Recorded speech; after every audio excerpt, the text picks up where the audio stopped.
Hello everyone, and welcome to a new video on this YouTube channel that is completely dedicated to digital orchestral music production. I'm Joe Kendrick, a filmmaker and musician based here in Nashville, Tennessee, and today we're going to be talking a little bit more about what you can do with the BBC Discover Symphony Orchestra. This is a game-changing orchestral plugin. If you don't know about it, it's a completely free digital orchestral library. It has completely changed the trajectory and the quality of my music, and I totally recommend it. If you haven't heard of it, feel free to play around with it. And I'm going to be showing you a couple of things that you can do with the strings. Like if you've watched my previous video in this series, I did a video just showcasing the woodwinds, and I composed a track specifically for showing off what is possible with different ways, different expressions, different dynamics, different arrangement styles. And this video is going to be pretty similar. So without further ado, let's get into it.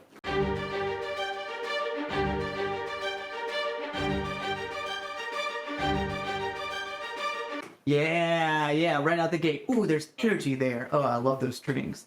So I will tell you a secret, just right out the gate, when I use the staccato strings, I always double staccato strings with Spitfire has a short strings plugin as well. So it's not just the BBC Discover strings, but the Spitfire plugin is also free.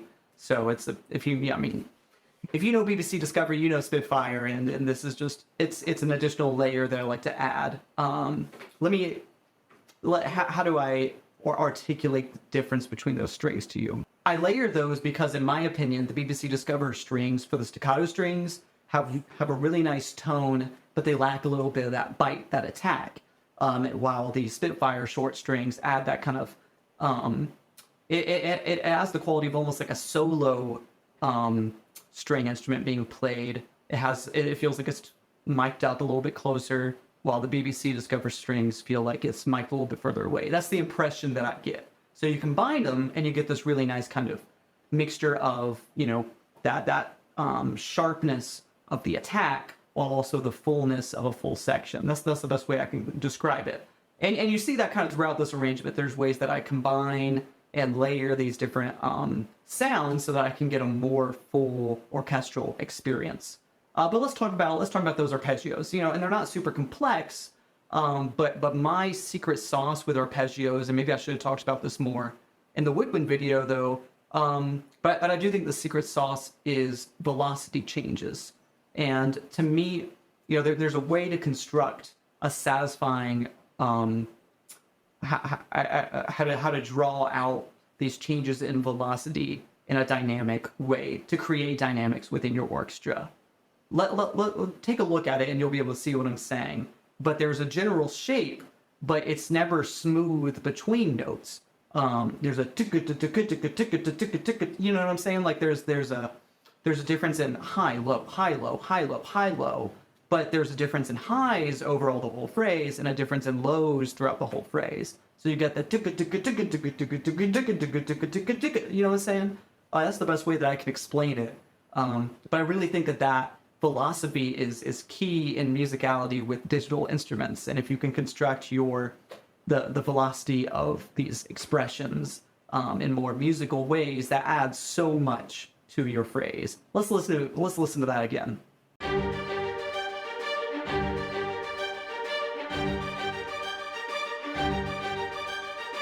Another way that I like to organically build my phrases is dynamics are not just volume changes, but you could create a dynamic arrangement through changes in the arrangement, through introductions of higher and higher pitches. Growing in volume, dynamics is not just about growing in volume. It's about changing your arrangement and evolving the piece.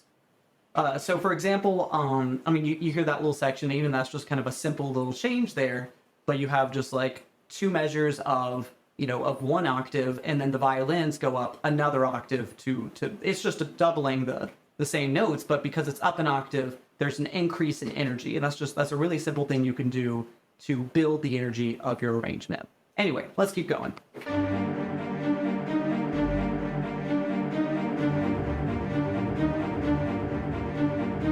This is just kind of another variation of the string arpeggio, right? But in the lower end. I just showed you what you can do with violins and violas doing those high, but but this is kind of a lower end, and I write it differently. I write a string arpeggio for the higher end differently than I write it for the low.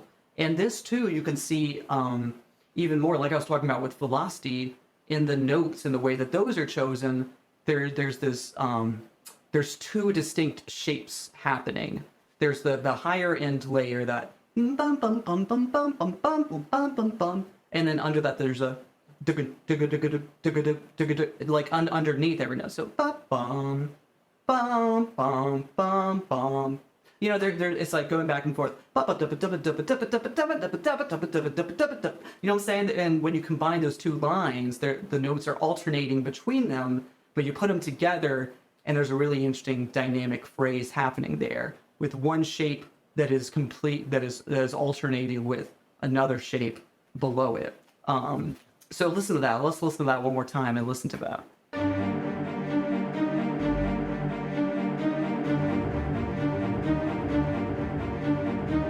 I think you can hear it when you're listening for it. I don't know how else to explain it. And kind of the inverse of what I was saying with the violins, you can build energy by shifting one of your parts up an octave.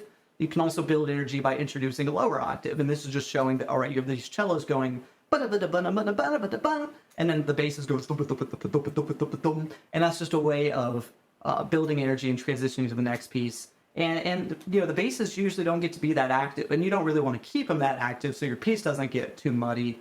But there's a way to introduce a little bit of muddiness for a second so that when it shifts, there's a satisfying change in energy. Anyway, let's go on to the next section. Actually, before we keep going, I think it's time for a short message. So I'll talk to all of you again after the break. If you want to be able to support me as a creator, there's several ways that you can do that. Become a member on Patreon. It gives you access to exclusive bonus features and early access content in all of my filmmaking projects. Stuff like early access to scripts that I'm writing, storyboards, previs, rough cuts, and music that I compose. I'm a composer, and any music that you've heard in the background of this video was my music. So go to Spotify or Apple Music or wherever you listen to music and type in Joe Kendrick. That's JoeKendrick. Look up Joe Kendrick on Spotify. Anyway, let's go on to the next section.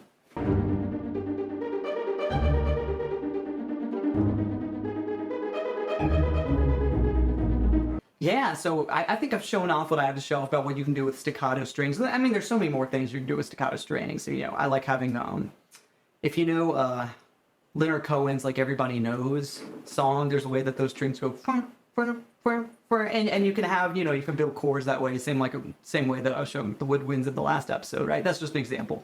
I mean, there's so many things you can do with staccato strings. But anyway, let's look at the pizzicato. Let's look at these plucked strings, and I really love doing runs with pizzicato and arpeggios and still having that having a really complex kind of almost like a mandolin line, you know, is the way I hear it. And to me, I really like that sound and being complex with it. Of course, you can also do, I mean, you hear pizzicato strings used a lot, especially pizzicato violins, and I think about all those nature documentaries. Whenever you see a cute animal and they go boop, boop, boop, you know, whenever it's doing something funny on screen, right? You hear those pizzicato strings. And I think you can just do so much more with them. I think you can be musical, and I think you can use them as a way, as a dynamic alternative to staccato, you know, bowed strings. And I don't know, to me, I think pizzicato strings are really underutilized in the orchestral format, but you do want to be smart about when you use them, where you use them, and they're not as powerful. But that's the whole thing, is especially when you're working digitally, you know, you don't have many options for building dynamics. I mean, you can do volume changes, but like the BBC Discover Symphony Orchestra doesn't have a whole lot of expression dynamics through the expression of the playing. So you have to build, like I said, like it's best for especially using these plugins when you can build dynamics through the arrangement and through the sounds that you choose to use. You know, it's not just volume changes, it's arrangement changes. And when you choose to go from, you know, staccato to pizzicato, you know, that's an intentional change that is worth. It's just it's a tool in your tool set that I feel like not enough people use. Yeah, that's all I'm saying. That's all I'm saying.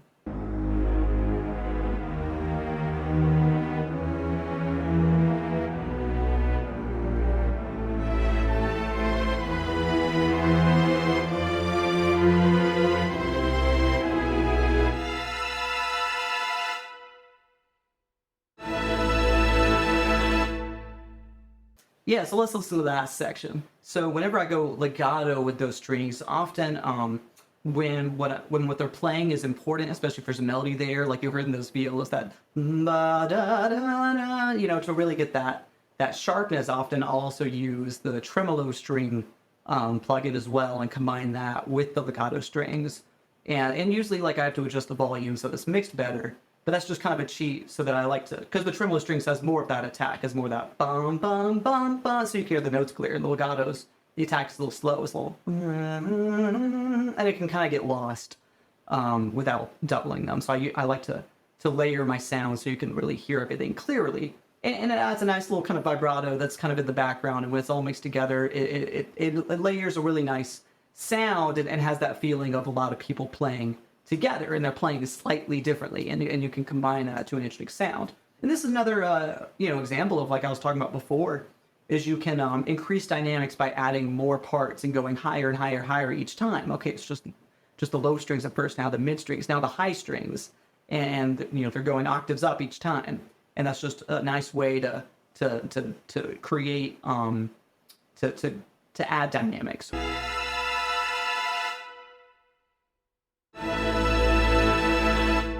Yeah, I mean, it's just the way that I construct chords. I always like having those kinds of just a little bit of tension there, and you can hear that at the end. That I mean, I love the sound of those high strings, just kind of like tense notes, get a little more chromatic, or that's not super chromatic, but you get a little tension there, not a fully resolved chord, and just like resolving, and it's still not completely resolved, but it's I don't know. Anyway, musically, I like this little example, but it just, I don't know. There's ways to it's not just in the notes that I use, but in that, like, okay, we're just high, and now all the instruments at once play. It's that, like, it's resolution not just through the notes, but through, and all the arrangement that's back. Let's use all the instruments again. And so, I don't know, like ways to create, because that's kind of what music is about, right? Constantly going from tension to resolution. And tension can be musical changes. It can be from the 5 to the 1, based on the chords you choose, but can also be from, all right, we're using some of the parts, and now we're filling all the parts, or there's just different ways to think about how do you create tension musically. But maybe that's another discussion. I think for today, I think I've shown you a good amount of things you could do with the strings. I'm not sure that I have anything more to add for this video, and I mean, and I could go deeper on like how I construct ostinatos, when do I layer tremolo strings and when do I not. I mean, there's so many more things to say, but I'll leave that for you to say. So comment down below, how do you use strings in your orchestrations? And of course, they play a different role when you use the whole orchestra too. And this whole time when I was composing this example, I'm like, well, I do things differently too. I would layer in a glockenspiel here to help accent this idea. But I think for educational purposes, I think it makes sense to kind of strip it down and show you just the strings on their own as I'm talking about what you can do with them. And we'll talk about like, how to compose, how I like to compose with a full orchestra later. But do comment down below the way that you use strings. Anything you've learned, anything you see in my video that you go, Joe, I don't think that's quite right, or I think it's better to do it differently. Feel free to comment down below your feedback and future videos that you'd like to see. This channel is still in its early days, and I would love your feedback on where the channel can go moving forward. So thank you all for watching, though. I'll let you go.